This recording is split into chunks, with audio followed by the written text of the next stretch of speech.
Hello everyone, it's me, Ivy, aka the main protagonist, and today I am giving you a presentation-style rundown of some 101 facts that you probably should know about the Gallifrey 1 convention.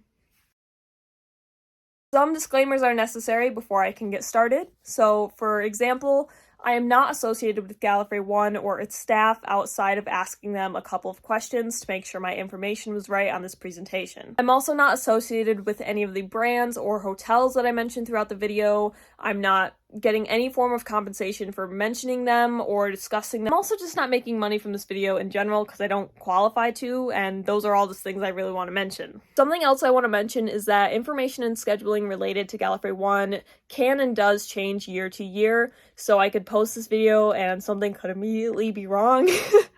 So your best bet is always to check out the Gallifrey 1 website or to shoot them an email. They are very helpful and very responsive. I think the longest I've ever waited for a response was 5 days, and that was like months before the convention, so I wouldn't expect them to be that active in the first place. So those are my disclaimers. You will not see me for the rest of the video, but you will hear me. So I will see you at the end, and I hope that you enjoy, and I hope that this is very helpful for you.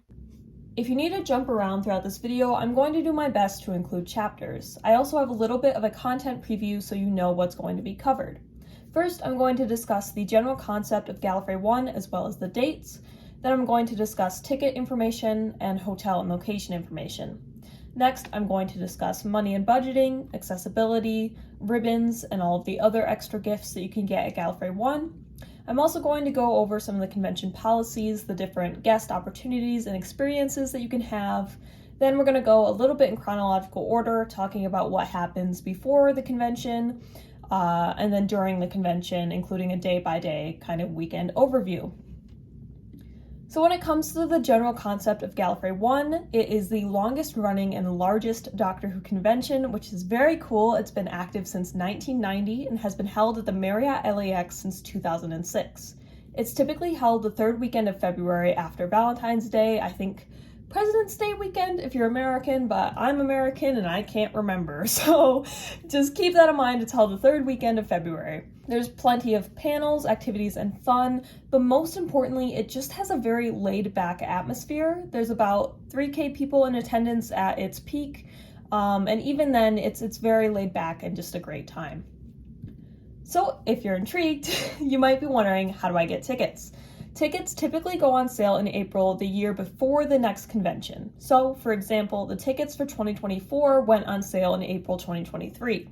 These tickets are not mailed to you. You do pick up your badge at the convention itself, which you will need photo identification for. One thing I really like about the badges and tickets at Gallifrey 1 is that you don't have to have your legal name as the badge name. You can choose a username or a preferred name. You can also get ribbons to indicate your pronouns to other people at the convention, and I just think that's so cool for privacy and comfort that they do that. Something to note is that people who are under the age of 18 are required to be joined by a paid adult at the convention.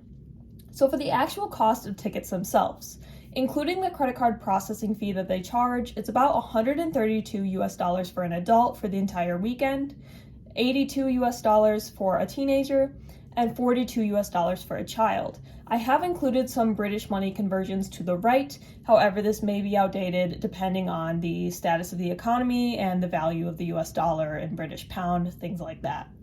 One question I've gotten a couple of times is, when should I buy tickets? So something I really want people to keep in mind, it's very important, tickets for Gallifrey 1 are non-refundable.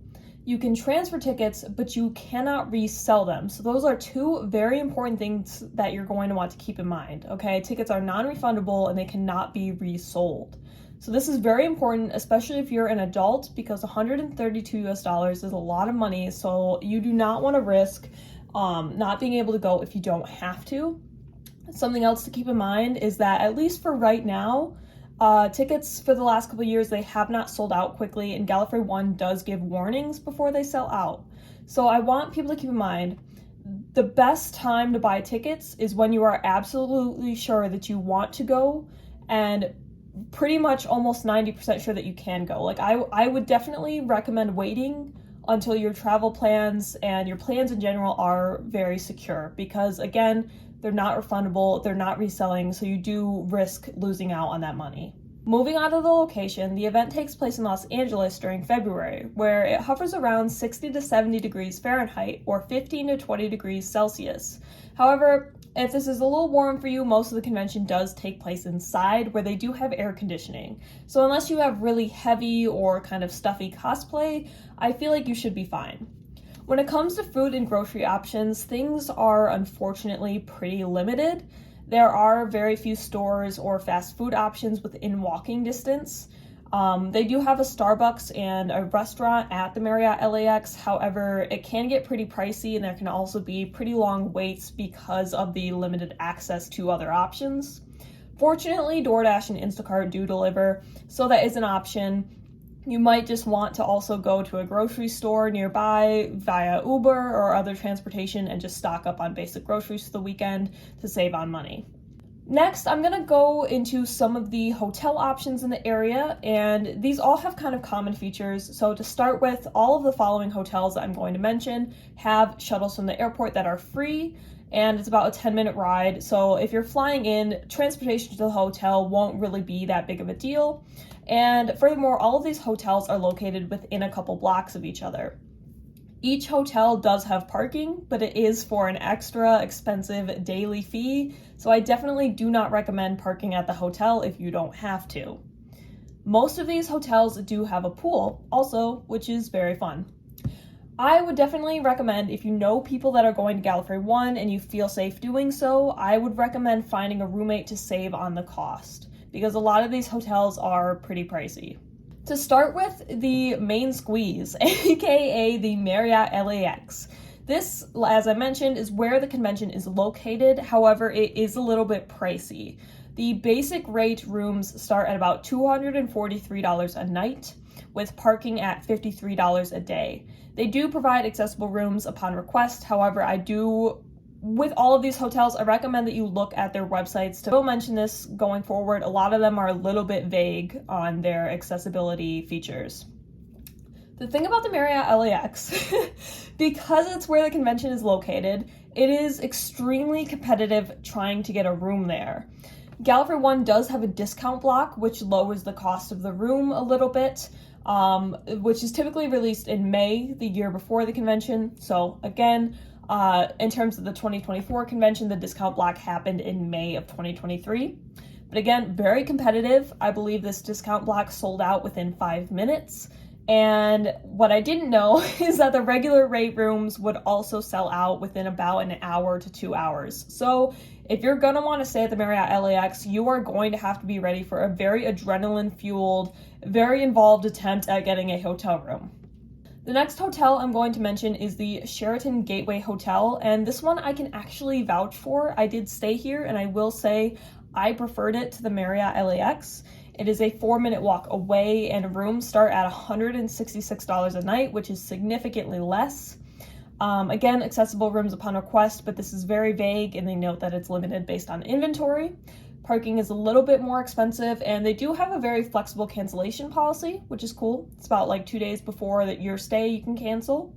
Next is the Embassy Suites by Hilton. This is a 2-minute walk away, and rooms start at $261 a night, with parking at $54 a day. They do offer a cancellation policy, but it depends on the rate you request. I believe you have to pay a little bit more in order to have more flexible options. And the fourth and final hotel I'm going to mention is the Residence Inn, which is a 4-minute walk away, with rooms starting at $274 a night. Parking is $54 a day, and again, flexible cancellation policy. Moving on to money and budgeting. First, money. Pretty much everyone will recommend you to bring cash. If you're coming internationally, LAX does offer currency exchange in some places, but you're going to want to bring cash because some vendors, including a lot of the autograph tables, will only accept cash, and the ATM machine at the Marriott LAX often runs out. There are some cases, I'm not sure if this is every year, this is something that you would really have to wait till the convention to see. I believe it's vendors that were associated with Eventbrite, but they had basically symbolic cash cards where you would pay a certain amount, say $40 with your credit card, and they would give you basically like a card version of Monopoly money that symbolized $40 that you could then give to vendors to show that you technically paid. But again, I'm not sure how guaranteed this is, and I don't think it works for every autograph, every photo shoot, etc. So the general concept is that you're really going to want to bring cash. When it comes to budgeting, it becomes very hard for me to give advice in this area because it really does depend on the person. Not just financial situation, it depends on how many of the guests you're going to want to meet, if you have a roommate, how long you're going to be staying in LA, etc. There are just so many factors that it would be very hard for me to give a lot of strict budgeting advice. Some mandatory costs that you're going to want to consider are the ticket, the airplane ticket, and the hotel, as well as whether or not you're splitting that hotel cost. But some flexible costs, food, this is bare minimum. I would say bare minimum you're going to want $20 a day if you're getting groceries for things like sandwiches, and $30 a day if you're getting fast food. Again, bare minimum, you are going to be in Los Angeles. Things are going to be probably a lot more expensive than you're used to. If you're coming internationally or you have a certain phone data plan, you might also want to consider how much your data is going to cost, including if you're getting Wi-Fi on the plane, that might be an extra cost. If you're checking baggage, that might be something to consider. And then you're going to want to consider all of the add-ons like autographs, photo shoots. If you're going into the dealer's room, these are all costs you're going to want to consider. Again, it's very hard for me to give strict advice on this matter, but I do have some questions that you will want to ask yourself and really discuss with yourself.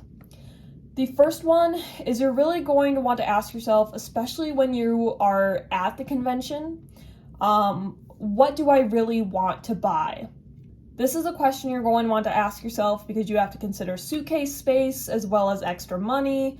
But it can be very easy in a convention environment to go a little crazy and be a little impulsive with purchases. So you're really going to want to have to ask yourself when you're looking at something you want, do I really, really want this? Is this something I can get later? Is this something I don't really need? A similar, really important question that you're going to want to ask yourself, especially if you're a collector and you're looking for something to round out your collection, or you're looking for something very specific that you've wanted for a really long time, is what is the maximum that I am willing to pay for this? Even with autographs and photographs, they can sometimes be a lot pricier than you were expecting, and that can be really disappointing and hard because you're there, you're at the convention, it's a tangible thing, it's very easy to get impulsive and make that purchase and then regret it later. So you're really going to want to discuss with yourself, realistically, what is the maximum I'm willing to pay for this thing? And that will really save you, I think, in the long run in terms of budgeting. Moving on to accessibility. When it comes to a COVID policy, Gallifrey 1 does not currently require proof of vaccination and or masks, but this is something that they can enforce for all ticket holders, and they have in the past. So when you buy a ticket to Gallifrey 1, you do agree to comply with whatever standards and policies they may put in place related to COVID, masking up, vaccination, things like that. The Marriott LAX itself welcomes service animals and has elevators, as well as an accessible entrance to the pool and gathering areas. They also have accessible rooms available, though as I state, you will want to reach out to them or check out their website to get more insight on these specific characteristics. Gallifrey 1 states, and really, I just hope this is true on principle, that the Marriott LAX is ADA compliant. For the convention itself, there are elevators that go down to the convention floor and the lobby. In the past, they did have it to where you could request ASL interpretation a certain amount of time in advance so that they could provide an ASL interpreter. Unfortunately, they do state that at this time, they currently cannot provide ASL interpretation anymore due to the cost. Because they're a small convention, I do understand that this cost may be very large, but it is just unfortunate in general, and it's something that you're going to want to keep in mind if you are deaf or hard of hearing. In all program rooms, there is reserved seating for anyone who needs it, and something I really like is that Gallifrey 1 actually has a very dedicated accessibility services team to provide any required or desired assistance, including, for example, in the lines for photo shoots, they would provide chairs. I do actually have a note from a friend who worked with the accessibility services at Gallifrey 1 about his experience that I'm going to read now. I'd say on an individual level, crew were super helpful. If I was somewhere I'd need to wait, there was usually a seat, and if not, then someone would fetch one. The only area where there was a bit of an issue re-seating was when they were doing autographs in the dealer's room, where obviously the amount of traffic in terms of people made seating areas impractical. For the panels, they were perfect, allocated seating for disabled people, which crew were robust enough to enforce. Photo area, can't fault them. A seating area while you wait for your shoot, and they placed a chair in the photo queue when I asked. Everyone was helpful, communicative, and incredibly friendly. Genuinely couldn't fault it. So that's a great sign that Gallifrey 1 is as much as they can be, very dedicated to accessibility, and that they will help with your needs as much as they can. So, one of the main things I get asked about in terms of Gallifrey 1 are the ribbons. What are the ribbons? They are a unique feature of Gallifrey 1, basically small pieces of fabric with sayings or art that can be given out or traded. You take one ribbon and you stick it to the back of the ribbon before it and just create a really long scarf or sash or train of ribbons, and it's a lot of fun.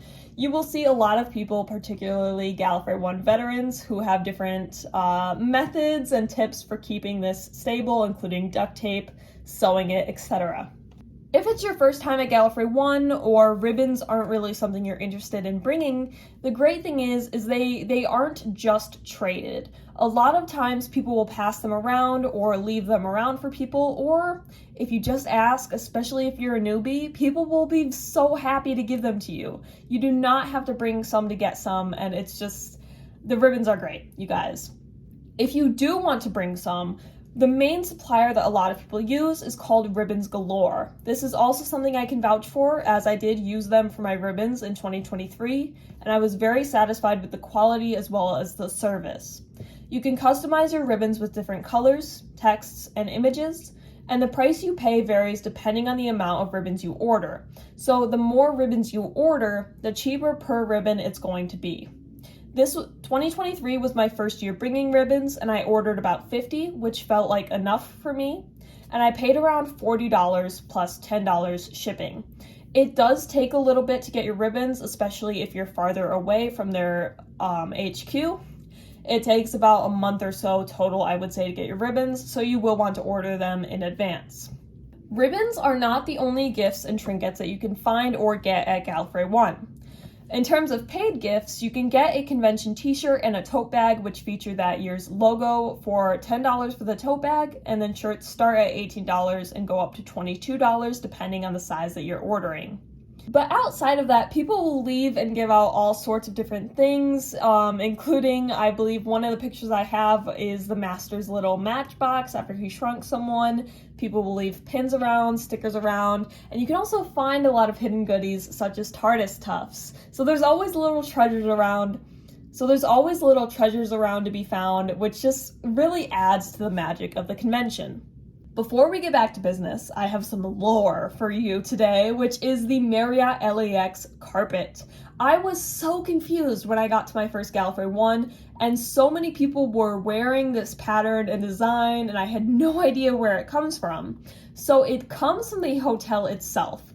This carpet is now removed in most spots of the hotel, but it's just this beautifully ugly design that has really remained a key part of the convention. People will wear it on their clothes, they'll cosplay as the carpet. One guy carried around a square of carpet, and you could pay $1 to take a selfie with it. You will see this pattern around Gallifrey 1. Now you know what it means, and I hope it makes you smile the way it makes me smile. Okay, back to business. We have the policies of Gallifrey 1. First of all is just the basic courtesy policy. So, don't harass people or guests, be generally respectful, don't be very loud and disruptive, turn off your phone, things like that. The next one is quite important though, because it was a topic of discussion in 2023, and that is Gallifrey 1's photo/video policy. Taking videos or recording audio or streaming it is not allowed in any of the panel rooms or the art show room. You also cannot take photos in the art show room, but you can take photos in panels and other events.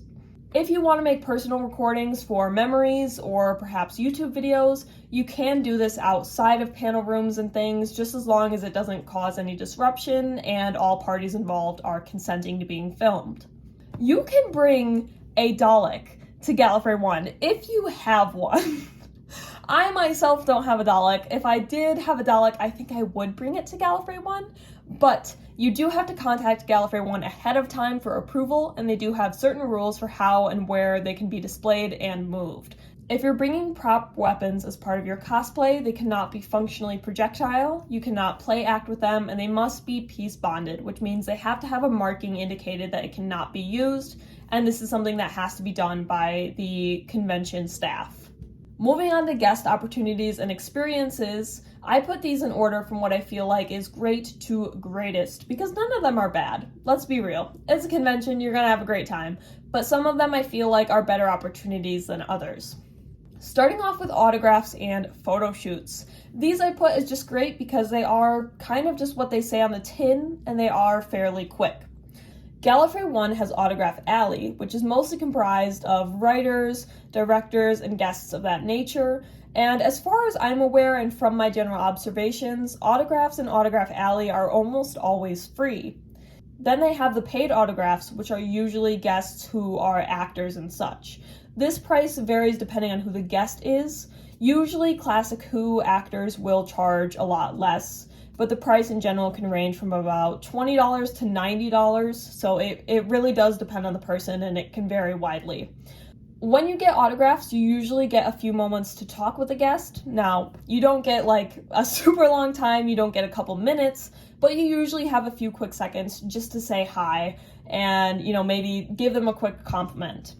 I couldn't find a spot on the website where it goes into depth about whether or not you're allowed to give gifts to the guests at their autograph tables. I would greatly err on the side of caution and contact Gallifrey 1 before doing this so that you know if it's allowed and what the vibe is there. With photo shoots, the price also varies depending on the guests, and they usually have options for single guest photos as well as team up photos. For the single guest photos, the price can range from about $40 to about $100. And then usually when you're dealing with a team up photo, it's probably going to be around $100 minimum and up. An important note to add that I read on Gallifrey 1's website, because it does seem to be a thing at other conventions, is that you cannot have multiple people in one photo on one ticket. So sometimes when you go to other conventions, you can have one person pay for the ticket and maybe 2 or 3 people join you. So it's kind of like 3 for the price of 1. It does appear that you can't do this at Gallifrey 1. Everybody in the photo has to have a photo ticket, so that's something to keep in mind. For autographs and photo shoots, I highly recommend trying to get both on Sunday. A lot of people will get theirs on Friday and Saturday, but that means that lines will be longer, especially if the guest is high in demand. You're going to be dealing with a long wait time. So Sunday is your best friend because some people might have even left at that time, or a lot of people will already have their photo shoots and autographs, and you'll have a bit more time to get your autograph and a lot less wait. The next step up the ladder for me are the evening guest receptions. The price of these varies, but it is around $130 to $150.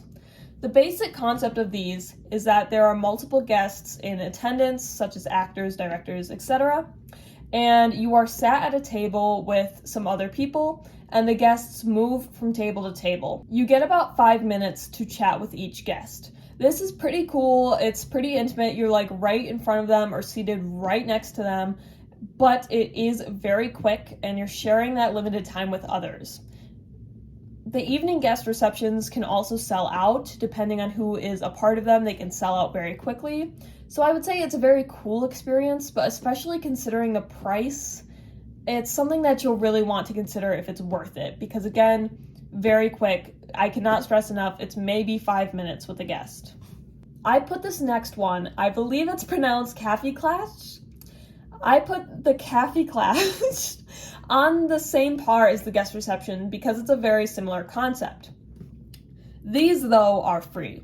It's basically a guest who is usually a writer or a director or a guest of that magnitude, and you spend 30 minutes or so getting to chat with them and ask questions with other people. These are chance-based, which means you have to sign up in advance. Basically, Gallifrey 1 will release the list of who has a Kaffeeklatsch in around January before the convention, and then you have to sign up very quickly to indicate which ones you would like to attend, and you will rank them by your top choices. Those who submit an application within the first 5 minutes are considered in the initial lottery, and then after that, others are picked also lottery style. So again, it's up to chance, but I've attended one in the past and it was a really great experience, and you just get a lot of time to talk with them. So I think these are really enjoyable and I recommend giving them a try. I would easily say that script reads are the best guest experience that you can have at Gallifrey 1. Price depends on the guest, but can range from about $50 to about $150. And the general concept is that 1 to 2 guests read scenes from a specific script.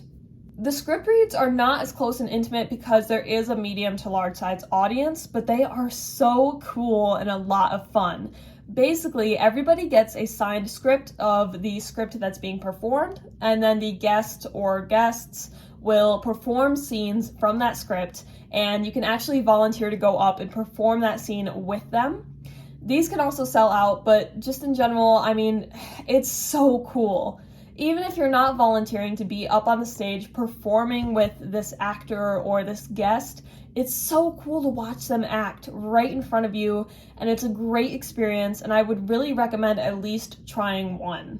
For the guest experiences, there are a couple of options to lessen the cost and save a bit of money. The first one of these are diamond passes, which are guest specific.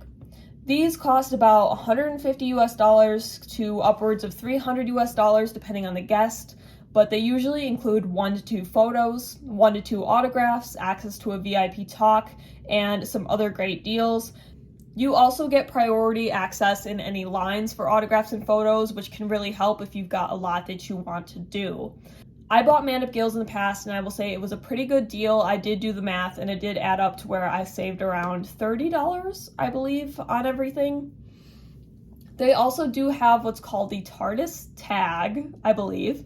This is a lot pricier. I've heard that it can be around $700 to $800, but this is a very in-depth exclusive pass. From what I've heard, it includes photos and audios with almost all of the guests, as well as priority line access and some other really cool perks. So if you want to meet like everyone at the convention and you're really invested, I guess you could get that, but it's quite pricey. Now we move on to the convention itself, discussing a little bit in chronological order what is going to go down. Before Gallifrey 1, you can sign up to be a part of the art show, where you can showcase and even sell your art. It's about $20 per unit of show, with the units being panels and half tables. They do have some requirements for print and art display that I recommend you check out on their website. One thing I really like is that they do not accept AI art. I was so proud of them and so grateful for them for instituting that rule. Art show signups do fill up very quickly. I believe this year they sold out within a day or so. So you will want to keep an eye on the social media page if you are interested in that to make sure that you get in on time. Next, Gallifrey 1 will open submissions and applications for their discussion panels.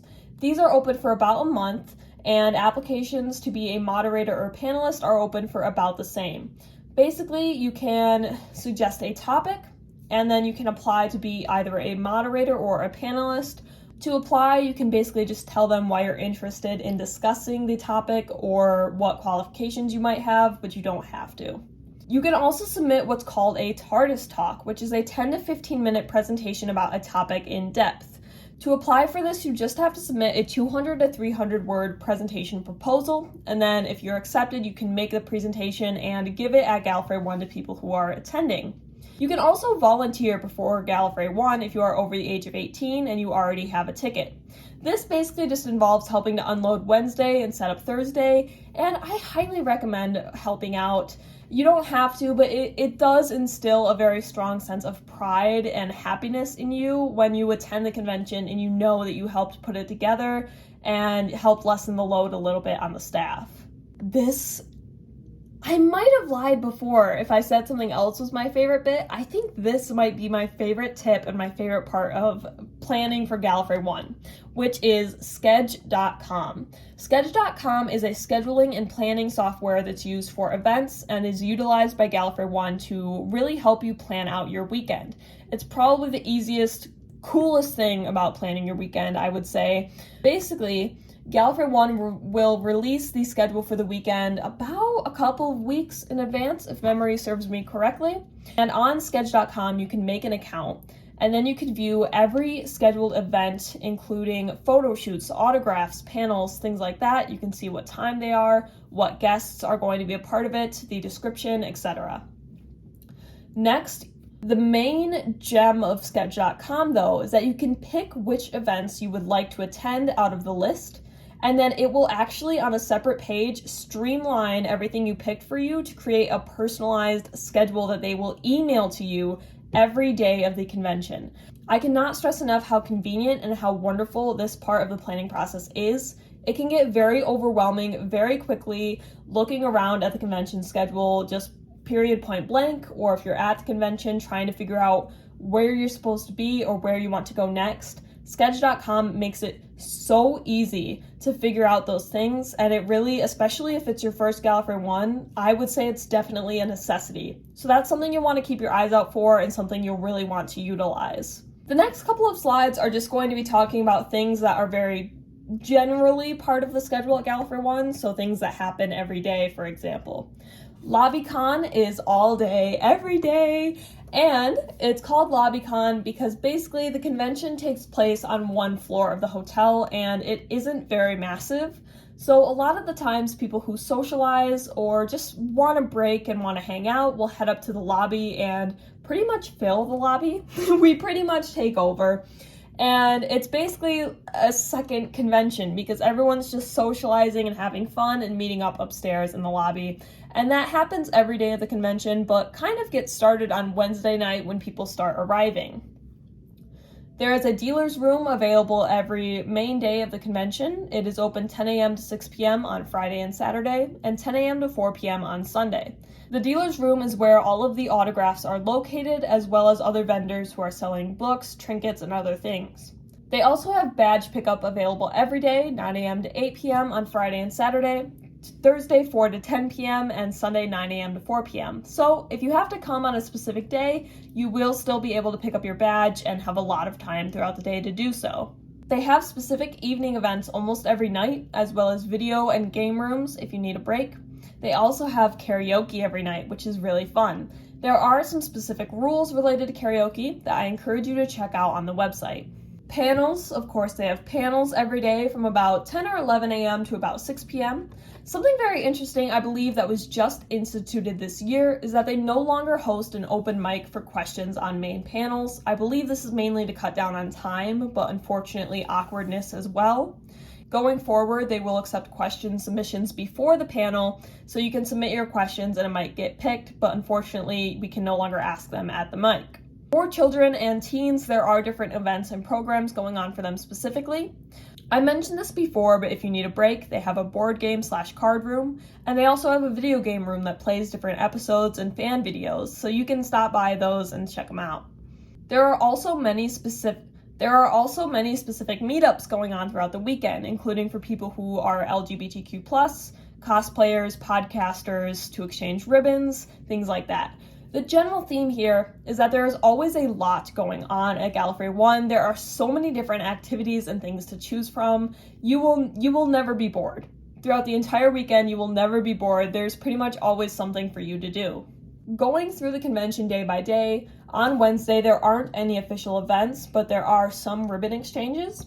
In general, this is just the day that many people arrive and start hanging out in the lobby.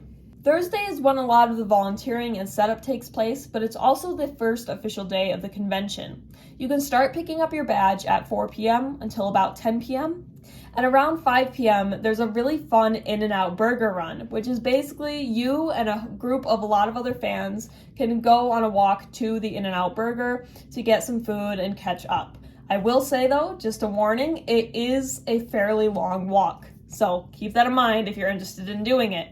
The main highlight of Thursday night is the official welcoming and opening ceremony of Gallifrey 1, which takes place during an ice cream party, which is just a lot of fun. It's great energy in the room, and I highly recommend attending that if you can. And then it's followed by karaoke. Friday, you have your general events that I mentioned, such as badge pickup, the dealer's room, panels, and discussion. But this is also when guest receptions and cafe clatches begin. The special evening event on Friday is the Masquerade of Mandragora, which is Gallifrey 1's costume/cosplay presentation. In the past, they used to have judges and such, and it used to be kind of a bigger event, but these days it is more of a fashion show format, which you can enter in as a solo or a small group and just show off your cosplay. Saturday, again, you have the general events, you have the guest receptions and such. The specific evening event is the Idiot's Lantern comedy show, which is what it says on the tin. It's a comedy show put on by a group called Idiot's Lantern, and they perform really funny Doctor Who or other relevant sci-fi themed skits. If Paul Cornell is there, they also host the Cornell Collective, which I believe is an adults-only panel, which is also very comedy-based. My favorite part of Saturday, though, is they always have a dance party, which goes for about 3 to 4 hours, I would say. It's just a great opportunity to let loose and have fun with friends. I love the dance party. If I had my way, it would be every night of Gallifrey 1, but for now, it is Saturday specific. On Sunday, again, they have all the basics, but everything closes at about 4 p.m. instead of about 6 p.m. Sunday's specific special event is the Bob May Memorial Charity Auction. Each year, Gallifrey 1 chooses a specific charity to donate to. Starting at about noon on Sunday, they will auction off items. The cool thing is that you can donate items as well as money, and 100% of the proceeds from this auction go towards the chosen charity. Then at 5 p.m., there are the closing ceremonies and the convention technically ends. I say technically because if you can read the PowerPoint, it says LobbyCon never ends. So a lot of people way past the closing ceremonies will stay in the lobby to socialize up until basically the last minute they can stand it. You know, people really love going to Gallifrey 1 and intermingling and having a great time. So even once they say convention's over, go home, we're all in the lobby still partying and socializing and having a great time. So that was an overview of the weekend and the specific special events that you can find on different nights. I apologize if this part was a little bit vague, as Gallifrey 1 doesn't release the schedule until closer to the convention, and it can change every single year, so it's very hard for me to give a more in-depth generalization, but I hope that chronological overview was very helpful for you. I accidentally deleted a clip. We're going to talk about Con Crud, or Convention Crud.